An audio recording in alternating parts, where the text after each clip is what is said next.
about types of vegetative propagation. Okay, so before that we have to know what is vegetative propagation. So vegetative propagation is also a type of asexual reproduction which occur in plants.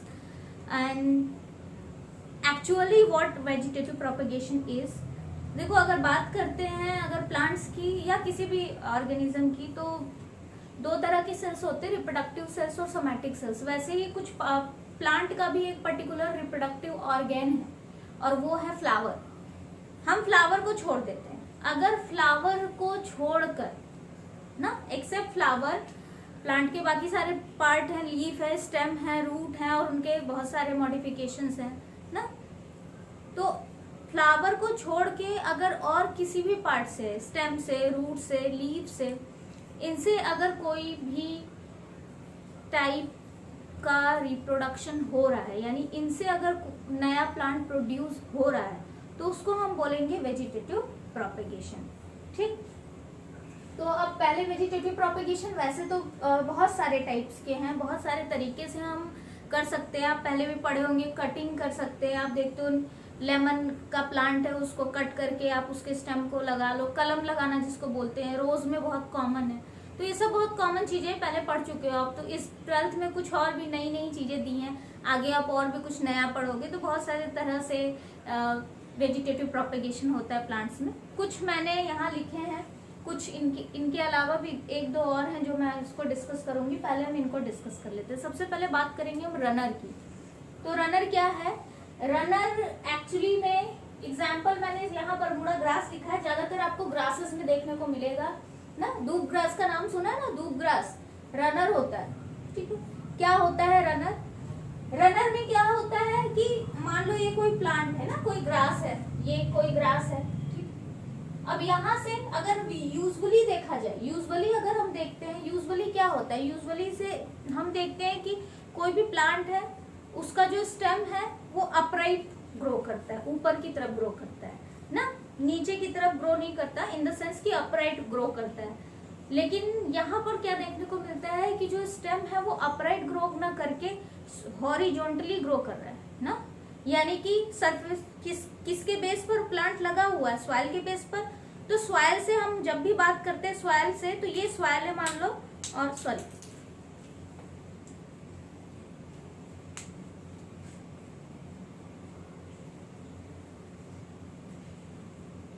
तो ये मान लो कि हमारा soil है, ठीक है, ये soil है और इससे हमारा प्लांट जो है इस तरीके से अपराइट ग्रो करता है, 90 डिग्री का एंगल समझ लो।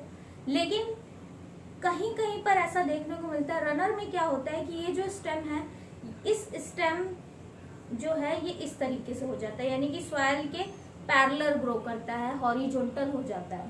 ठीक, तो रनर में क्या होता है, जो मेन प्लांट होगा, मेन प्लांट यानी मेन ग्रास जो होगा, मेच्योर प्लांट होगा, वहां से मेन शूट तो निकली ही है, उसके नीचे रूट्स भी है सॉइल में, लेकिन साथ ही साथ यहाँ से एक और ब्रांच निकलेगी जो कि हॉरिजॉन्टल ग्रो करेगी, एक और स्टेम निकलेगा जो कि हॉरिजॉन्टली सॉइल के पैरेलल चलेगी, और जहां पर इसका एंड पॉइंट होगा वहां पर एक छोटा सा बड ओरिजिनेट होगा। ठीक है, जो एंड पॉइंट होगा वहां एक छोटा सा बड ओरिजिनेट होगा, और ये बड क्या करेगा, ऊपर की साइड में हमें क्या देगा, शूट देगा, और लोअर साइड में यहाँ पर रूट देगा।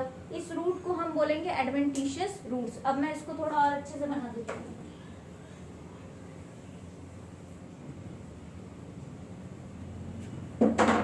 तो भाई ये गया हमारा,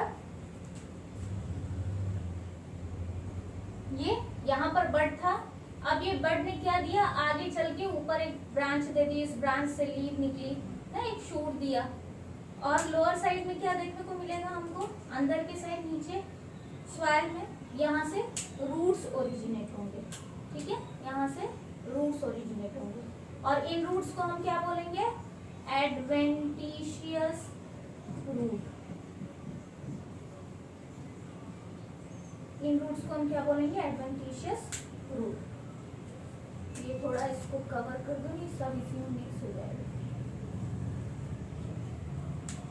क्यों एडवेंटिशियस रूट्स बोलेंगे? एडवेंटिशियस रूट्स क्यों बोलेंगे ये आपको पता होना चाहिए। क्या है एडवेंटिशियस रूट्स? आपको पता है ट्रू रूट या मेन रूट या टैप रूट वही होता है जो एक्चुअल में रेडी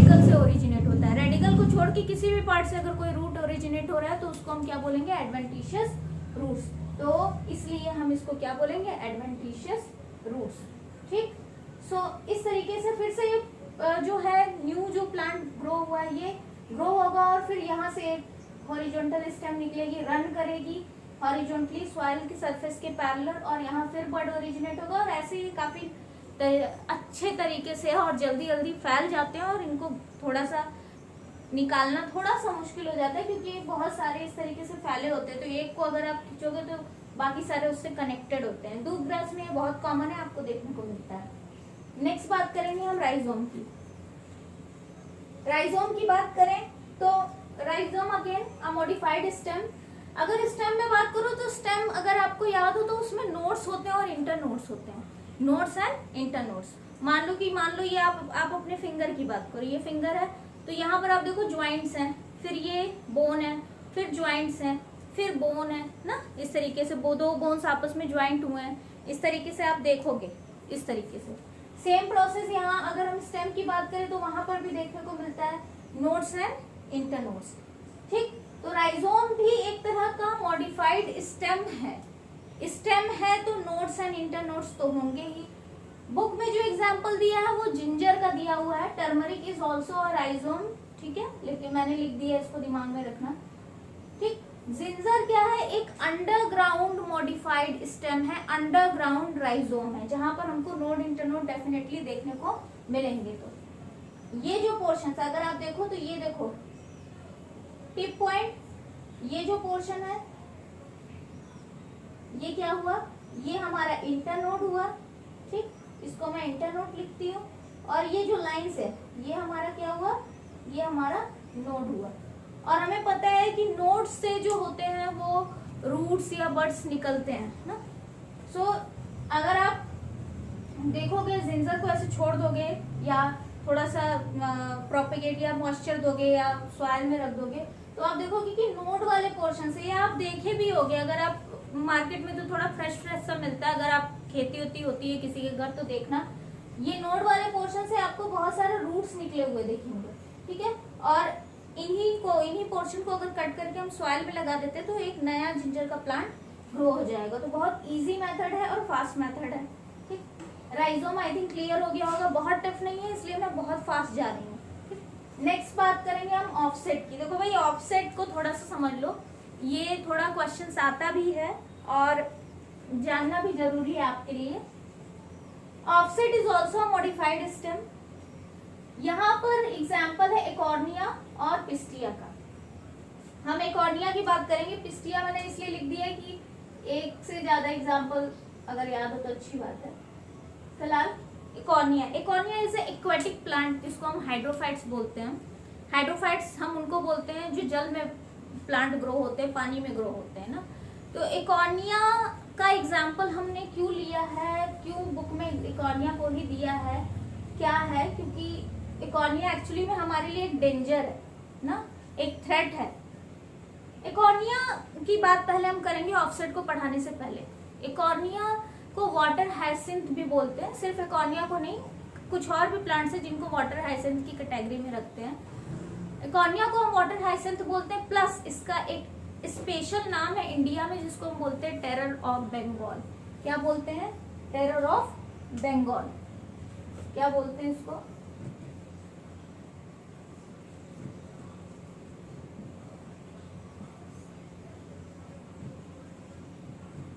टेरर, टेरर है भाई इसका, टेरर ऑफ बंगाल। एकॉर्निया को हम टेरर ऑफ बंगाल कहते हैं इन इंडिया। देखो क्यों टेरर बोलते हैं, है क्या कि ये हमारी कंट्री का था नहीं, किसी दूसरे कंट्री का था, लेकिन इसके जो लीव्स होते हैं ना, आप इसको देख सकते हो। बारिश के मौसम में क्या होगा, अभी बारिश होगा ना, जुलाई उलाई का मौसम आएगा, या अभी तो जुलाई में उतनी बारिश भी नहीं होती, अगस्त में आ जाता है। तो बारिश होगा तो देखो कि जगह जगह पानी भर जाते हैं पॉन्ड्स वगैरह में, तो वहां आपको देखने को मिलेगा कि ये जो इकोनिया है ये ग्रो होने लगता है। अगर आप कोशिश करोगे तो देख सकते हो, इसकी पिक्चर आप गूगल से निकाल लो और बारिश के मौसम में जरूर ढूंढना, आपको मिलेगा ये। ठीक, तो ये जो इकोनिया होता है ये ग्रो हो जाता है, पूरा वाटर बॉडी कवर कर जाता है, आप देख सकते हो। क्यों, वहां बाहर देश से इसको अपनी कंट्री में लाया गया, इसकी खूबसूरती की वजह से। इसका जो लीव है वो स्पॉन्जी मोटा मोटा सा होता है और काफी खूबसूरत सा होता है, देखने में आपको अट्रैक्टिव लगेगा, कुछ नया। अगर आप लीव को देखो तो एक नॉर्मल शेप दिमाग में होता है, हाँ ऐसा वाला लीव होता है, लेकिन ये कुछ अट्रैक्टिव सा दिखता है। दूसरी बात, इसका फ्लावर, आपको पता है पिंक कलर, पर्पल कलर कितने प्यारे से होते हैं, सुंदर लगते हैं। तो इसकी फ्लावर्स भी देखने में बहुत अट्रैक्टिव लगते हैं। लीव के साथ साथ इसके फ्लावर भी बहुत सुंदर होते हैं। तो इसके फ्लावर्स जो होते हैं वो पिंकिश पर्पल कलर के होते हैं, खूबसूरत से। देखने में इतना खूबसूरत लगता था, इस वजह से लाया गया था अपनी कंट्री में। लेकिन पता नहीं था कि ये इतनी तेजी से रिप्रोड्यूस करता है, इतनी तेजी से अपने नंबर्स इंक्रीज करता है कि वो पूरा वाटर बॉडी कवर कर जाएगा। टेरर ऑफ बंगाल कहने का पर्पस ये है कि इसके रिप्रोडक्शन का रेट, ये इतनी तेजी से, अगर सेक्सुअली भी बात करें तो ये एक दिन में बहुत नंबर ऑफ सीड्स बहुत ज्यादा प्रोड्यूस करता है। एसेक्सुअली भी ये बहुत तेजी से रिप्रोड्यूस करता है, जिसकी वजह से जो वाटर का सरफेस है उसको पूरा कवर कर जाता है। अब आपको पता है कि वाटर में फिशेस भी रहते हैं, अदर एक्वेटिक ऑर्गेनिज्म भी हैं। लोअर सरफेस की बात करें, बॉटम सरफेस पे कुछ प्लांट्स भी हैं। अगर पॉन्ड्स वगैरह में बात करें तो नीचे भी कुछ पॉन्ड्स होते हैं, छोटे छोटे एल्गी वगैरह भी हैं। उनको फोटोसिंथेसिस करने के लिए सनलाइट चाहिए, प्लस ऑक्सीजन की डिमांड भी है फिशेस वगैरह की। वो ऑक्सीजन की डिमांड ये इतना कवर कर जाते हैं कि ऑक्सीजन की डिमांड तो उनकी पूरी फुलफिल हो नहीं पाती, जिसकी वजह से फिशेस मर जाते हैं। इट मीन्स कि वाटर में जो ऑक्सीजन डिमांड है वो हाई हो रहता है, लेकिन हाई होना इन द सेंस, हाई होना का मतलब ये नहीं होता कि वाटर में ऑक्सीजन जो डिजॉल्व है वो बढ़ गया। इसका मतलब ये होता है कि वाटर में जो ऑक्सीजन की डिमांड है वो हाई है, यानी जो ऑर्गेनिज्म है उनको ऑक्सीजन चाहिए लेकिन मिल नहीं पा रहा है। क्यों नहीं मिल पा रहा है? क्योंकि कॉर्निया भाई साहब ने पूरा वाटर सरफेस कवर कर रखा है। अब जब इन्होंने सारा कवर कर रखा है तो कैसे मिलेगा? इस वजह से ये जो है एक तरह से थ्रेट है, खतरा है। खूबसूरत है ठीक है, लेकिन थोड़े में रहे ना, ये थोड़ी ना कि जिंदगी ले लो फिशेस की। बंगाल, बंगाल में क्या है जानते हो आप? फिशेस वगैरह वहाँ बहुत खाए जाते हैं, मच्छी खाई जाती, मछलियाँ खाई जाती वहाँ पर, क्रैब्स वगैरह बहुत सारे उनके डिशेस हैं। मरीन एनिमल्स से रिलेटेड बहुत सारे डिशेस होते हैं, वहाँ खाया जाता है। तो अब सोचो वहाँ के वाटर बॉडी पे कवर कर जाए, मर जाएंगे बेचारे, खाए खाए त्राह त्राह हो जाएगी उनकी जिंदगी। तो इस वजह से टेरर ऑफ बंगाल थोड़ा दिमाग में अब समझ में आ रहा होगा, ठीक। तो एकॉर्निया को वाटर हाइसिंथ बोलते हैं, टेरर ऑफ बंगाल बोलते हैं। क्यों बोलते हैं? क्योंकि कहीं ना कहीं ये बायोलॉजिकल ऑक्सीजन डिमांड जो है उसको हाई कर देता है, जिसकी वजह से बहुत सारे फिश मर जाते हैं, एक्वेटिक एनिमल्स की डेथ हो जाती है। अब समझते हैं ऑफसेट क्या है। ऑफसेट अगेन मॉडिफाइड स्टेम है। अगर रनर की बात करें तो यहाँ पर जो इंटरनोड्स हैं वो काफी लंबे रहते हैं इन कंपैरिजन टू ऑफसेट, लेकिन ऑफसेट में आपको देखने को मिलेगा जो इंटरनोड्स है वो छोटे होते हैं। होता क्या है, ये है हमारे इकॉर्निया, ये इकॉर्निया का प्लांट बनाया मैंने, इकॉर्निया की लीव्स। अब देखो अगर कॉमन लीव से बात कंपेयर करो तो इसके लीव का स्ट्रक्चर काफी डिफरेंट है, ठीक है। ये है इकॉर्निया की लीव और नीचे आपको पता है कि वो जो हाइड्रोफाइट्स होते हैं ना उनका रूट्स वगैरह थोड़ा अलग होता है, उसका स्ट्रक्चर कुछ स्पेशल कैरेक्टरिस्टिक होते हैं क्योंकि वो वाटर में तैर सके ना, पानी में तैरने के लिए वो वैसे मॉडिफिकेशंस होते हैं उनके रूट में। तो उसको डिस्कस नहीं करना है, बट दिमाग में रखना है कि वो पानी में तैरते हैं क्योंकि उनके रूट्स इस तरह के होते हैं ना। अब ये वाटर है हमारा, वाटर सरफेस पे प्लांट तैर रहा है, ठीक। यहाँ से क्या होगा, एक स्टेम निकलेगा, थिक मोटा सा स्टेम निकलेगा, इसी को हम बोलेंगे ऑफसेट। एक्चुअली में ये जो मैंने बनाया है ये ऑफसेट है और ये यहाँ पर कहीं इंटरनोड नोड होगा और जहां पर इसका नोड होगा वहां से क्या होगी, फिर से टफ्ट ऑफ लीफ ओरिजिनेट होना स्टार्ट हो जाएगी और नीचे के साइड रूट्स निकलना स्टार्ट हो जाएंगे, ठीक है। इस तरीके से हमारा ऑफसेट जो है वो होता है, ठीक है।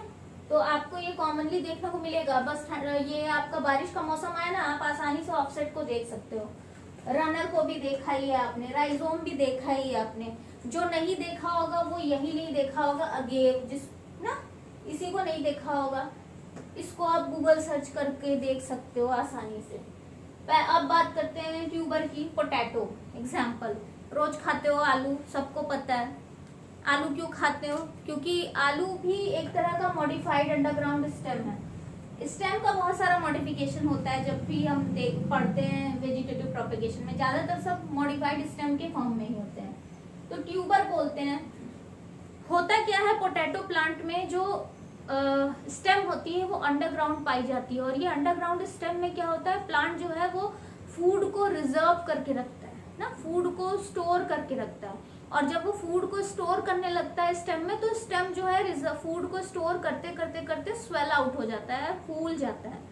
पोटैटो को क्यों खाते हैं, स्टार्च होता है, और आपको प्लांट का अगर पता हो तो प्लांट जो है वो अपना फूड मटेरियल स्टार्च के फॉर्म में स्टोर करता है, अपना ग्लूकोज स्टार्च में कन्वर्ट करके स्टोर करता है। और एनिमल्स या ह्यूमंस की बात करें तो ग्लाइकोजन में कन्वर्ट होता है, दिमाग में रखना है।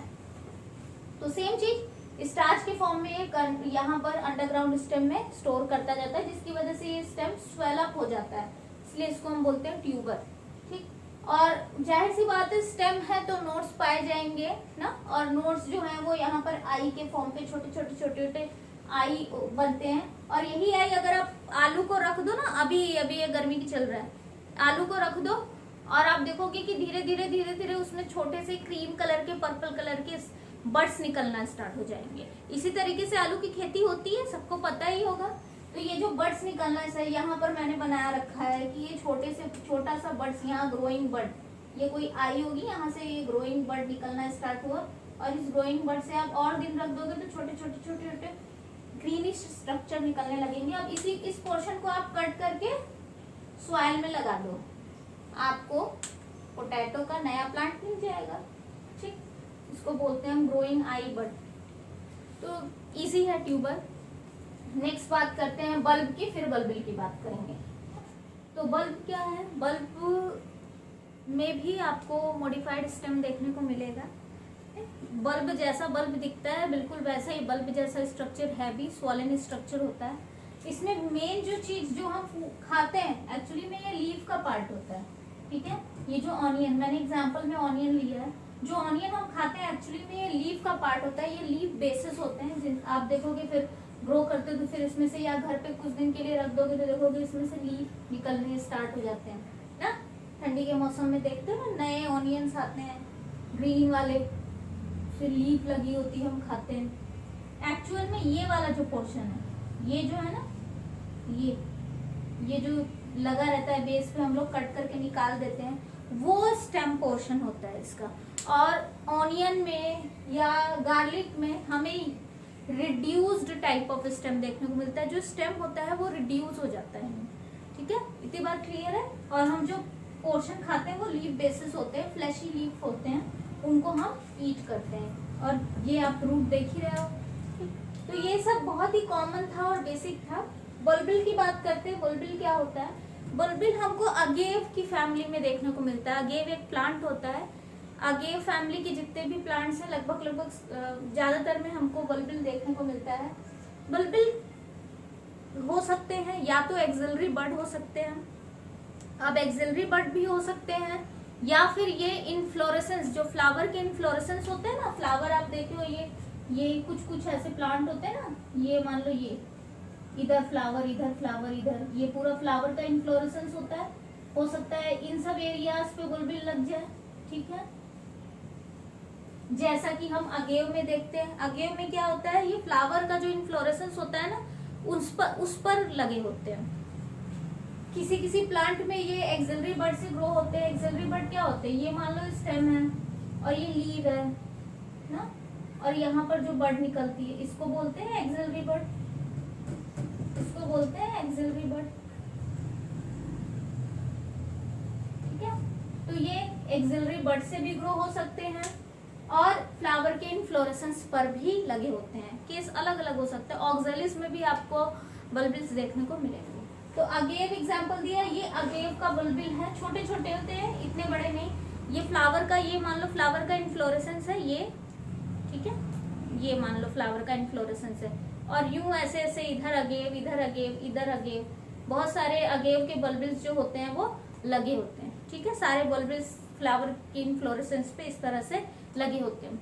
इवन जिन इनफ्लोरेसेंस पे फ्लावर लगे होते हैं, जब वो फ्लावर डाई हो जाते हैं, फिर फ्लावर के एक टाइम होता है, एक टाइम के बाद फ्लावर डाई होकर मर जाते हैं, लेकिन बल्बिल्स उससे भी ज्यादा टाइम तक रहते हैं। इवन हम ये भी कह सकते हैं 1 ईयर तक या उससे भी ज़्यादा टाइम तक लगे रहते हैं। और जब भी ये बल्बिन्स जो होते हैं ये प्लांट से डिटैच होकर सॉइल पे आ जाते हैं और ये नया प्लांट, नया अगेव प्लांट वापस से ग्रो कर देते हैं। आई थिंक ये क्लियर होगा। अब सिर्फ 2 टॉपिक बचे हैं, सकर की बात करेंगे हम और ब्रायोफिलम, जो कि पहले भी पढ़े हो, बहुत इजी है। ठीक, आगे हम लोग बात करेंगे सकर्स की। सकर्स कुछ जगह यहाँ ये बताया जाता है कि suckers are modification of stems and कहीं कहीं पर ये बताया जाता है कि suckers are modification of root. Actually में दोनों ही बातें सही हैं। सकर्स हमको दोनों ही तरीके के देखने को मिलते हैं, रूट्स के फॉर्म में भी। मॉडिफिकेशन ऑफ रूट नहीं कहेंगे, मॉडिफिकेशन ऑफ रूट नहीं कहेंगे, रूट से ओरिजिनेटेड स्ट्रक्चर कह सकते हैं या स्टेम से ओरिजिनेटेड स्ट्रक्चर कह सकते हैं। होता क्या है, यहाँ मैं आपको स्टेम का एग्जाम्पल देती हूँ जो कि बनाना में देखने को मिलता है। ठीक है, होता क्या है कि जब आप प्लांट को कहीं लगाते हो सॉइल में या कुछ, तो कुछ पोर्शन ऑफ स्टेम का जो होता है, वो मेन स्टेम का जो कुछ पोर्शन होता है, कुछ तो सॉइल में जाता ही है। ये आपको, अगर आपको समझना है तो रोज में ये बहुत कॉमन है। गुलाब के प्लांट अगर आपने लगाया है, रोज प्लांट है आपके घर पे, तो आप देखोगे कि एक मेन प्लांट है, जब वो थोड़ा ग्रो हो जाता है तो यहाँ से मेन स्टेम से, ये देख लो ये मेन स्टेम है, ये बनाना प्लांट है, ये बनाना प्लांट की मेन स्टेम है। मेन स्टेम से यहाँ से एक बड निकलना स्टार्ट होता है। ठीक है, यानी एक छोटा सा स्टेम, बड नहीं कहेंगे, एक छोटा सा स्टेम निकलना स्टार्ट होता है, बड से ओरिजिनेट होता है। एंड देन ये फर्दर क्या करेगा, ये फिर से नया प्लांट ग्रो करा देगा। ठीक है, सेम ओरिजिनल प्लांट जैसा होगा। तो ये एक तरह से अगर हम बात करें तो ये मेन स्टेम से ग्रो हुआ है, ओरिजिनेट हुआ है मेन स्टेम से। ऐसा ही आपको कहीं कहीं पर देखने को मिलेगा कि ये जो रूट वाला पोर्शन होता है, यहाँ से एक ओरिजिनेट हो जाता है नया plant.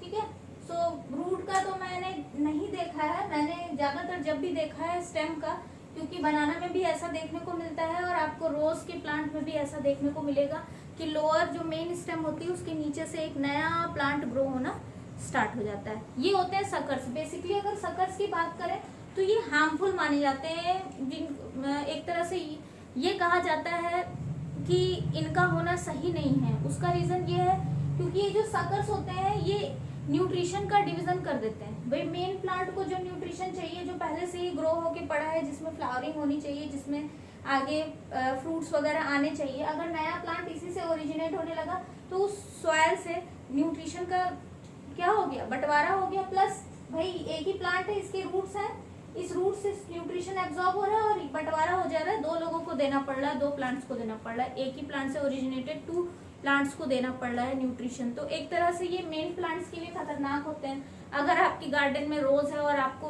Rose plant, main plant से अपने आप एक नया साइड सा सॉइल से नीचे से निकलता हुआ दूसरा रोज दिखे, तो आप उसको बिल्कुल हटा दीजिए, कोई जरूरत नहीं है, इससे आपके प्लांट की क्वालिटी खराब हो जाती है। ठीक है, सकर समझ में आ गया होगा। नेक्स्ट बात करेंगे लीफ की। लीफ में हम वन एंड ओनली ब्रायोफिलम का एग्जांपल लेते हैं। ब्रायोफिलम की लीफ काफी बड़ी बड़ी यूं होती है, हेवी लीव्स होती हैं। आपको देखने को मिलेगा कि इनके लीफ पर बड आने लगते हैं, जिनको हम बोलते हैं एडवेंटिशियस बड्स।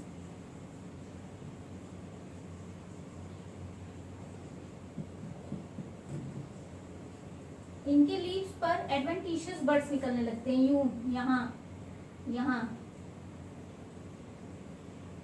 इन पोर्शंस। ठीक है, और इन बड्स से क्या होती है, फिर लीव्स ओरिजिनेट होने लगती हैं, एडवेंटिशियस रूट्स निकल जाते हैं। यूं लीफ ओरिजिनेट होती है और एडवेंटिशियस रूट्स निकल जाते हैं। लीफ ओरिजिनेट हुई और एडवेंटिशियस रूट्स निकल गए। ठीक, ये होता है ब्रायोफिलम में। जब ये पोर्शन डिटैच होकर सॉइल पे आता है तो एक नया प्लांट